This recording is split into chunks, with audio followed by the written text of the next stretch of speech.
Selamat siang. Yang pasti kita baru selesaikan rapat di Komisi 3.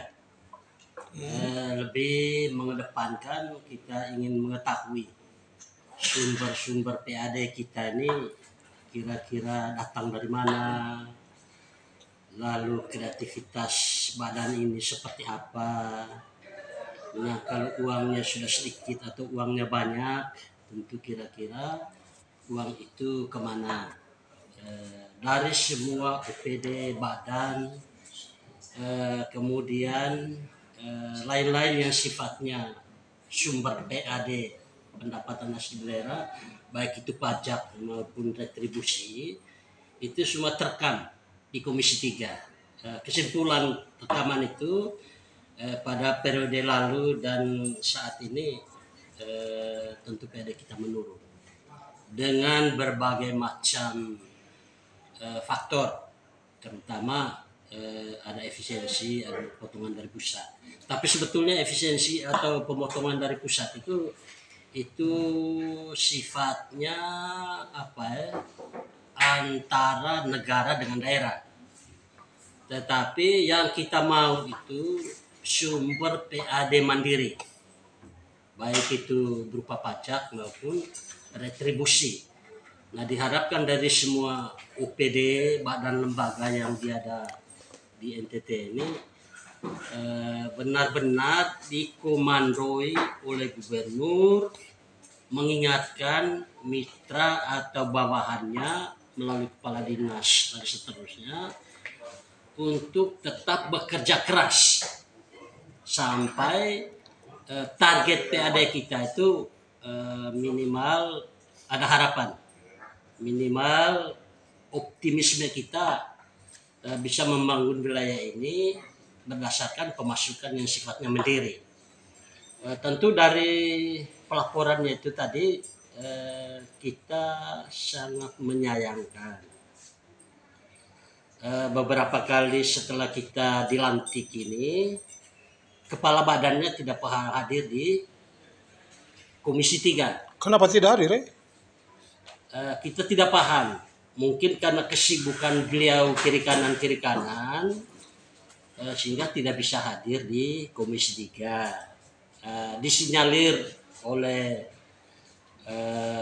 bawahannya, beliau selalu sibuk bersama gubernur. Nah, oleh karena itu asumsi kita sebagai anggota DPR di Komisi 3 ini terkesan Komisi 3 tidak dihargai. Ada apa sebenarnya? Padahal pengambil keputusan soal pengampunan pajak, soal retribusi, dan lain sebagainya, sumber-sumber yang sifatnya PAD, itu ada di kepala badan. Tapi kalau setiap kali rapat yang disorong sekretaris dan eselon 3-4 ke bawah, saya pikir kami anggota DPR ini sifatnya omon-omon saja. Mereka juga omon-omon saja. Karena kita maunya di Komisi 3 ini badan yang mengelola soal keluar masuk uang ini benar-benar orang yang bertanggung jawab atas maju mundurnya provinsi ini sekarang dan di kemudian hari. Teristimewa 5 tahun ke depan ini masa jabatan gubernur terpilih ini harus terpantau betul. Kira-kira kenapa kita miskin di NTT ini? Ya tentu karena kita tidak mampu menggali sumber-sumber yang ada. Nah, oleh karena itu kami selaku anggota Komisi 3 dari fraksi PKB mengharapkan kepala badannya hadir di Komisi 3 supaya kita memahami, mengetahui isi kepalanya, kira-kira kenapa uang kita ini selalu kurang atau kira-kira kendalanya apa. Karena kita khawatir bahasa keluarnya DPR tidak menyetujui anggaran di Banggar atau DPR menghalang-halangi niat dan tujuan dari badan ini. Padahal kita tidak. Yang kita mau tuh pimpinannya harus menyatakan sikap dengan tegas, bicara tentang pajak dan retribusi, yang akhirnya nanti soal kurang atau soal lebih itu dibicarakan dan laporan ke gubernur tentu hal-hal yang sifatnya nanti merubah dari kekurangan menjadi target itu minimal tercapai. Itu kira-kira gambaran hasil di Komisi Tanggapan 3. dari Komisi 3 bagaimana? Ada pertanyaan belakang. Coba kalau PAD kita saat ini berapa yang terkonfirmasi? PAD kita masih berlaku tahun kemarin, belum bisa diprediksikan semester sekarang ini karena masih sedang berjalan. Jadi belum ada perubahan yang signifikan, tapi tentu kita tetap rasional bahwa PAD kemarin masih setara dengan PAD triwulan berjalan. Jadi belum ada sesuatu yang menggembirakan. Tapi tetap kita optimis. Yang pertama kreativitas dari badan. Tentu untuk bisa menunjukkan kreativitas yang baik seluruh OPD yang ada, tentu garis komandonya ada di kepala badan.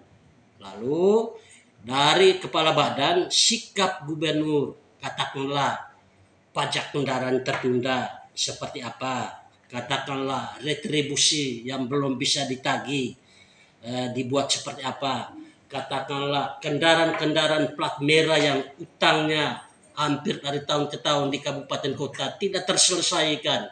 Itu juga persoalan ada di kepala badan, bukan ada di bawahannya. Tentu masih banyak. Yang terbaru sekarang itu kan pajak soal alat berat. Kira-kira mekanisme pajak alat berat ini seperti apa? Ya kita tunggu terobosan dari kepala badan. Tidak bisa kami setiap rapat dengar pendapat dengan anak buahnya terus. Jadi kami juga mau tekan anak buah bukan pengambil keputusan. Ya harus ada tindakan dari Komisi 3 tuh kepada kepala badan. Saya kira kami rekomendasi dari Komisi 3 tetap rapat berikut kami tidak mau terima lagi yang namanya anak buah selain kepala badan. Harus dia sendiri. Harus dia sendiri hadir di Komisi 3. Begitu kira-kira. Kalau ini kan kepala badan berulang kali tidak menghadiri rapat. Apabila ke depan terjadi seperti hal yang sama, apa yang dilakukan oleh anggota komisi? Ya tentu seizin pimpinan ini kebetulan suara anggota itu pasti ada konsekuensi. Konsekuensinya seperti apa itu nanti kembali ke pimpinan Komisi 3. Ingat saya ini suara sebagai anggota. Apa yang saya rasakan mudah-mudahan itu menjadi keprihatinan kami sama-sama di Komisi 3. Oke, terima kasih.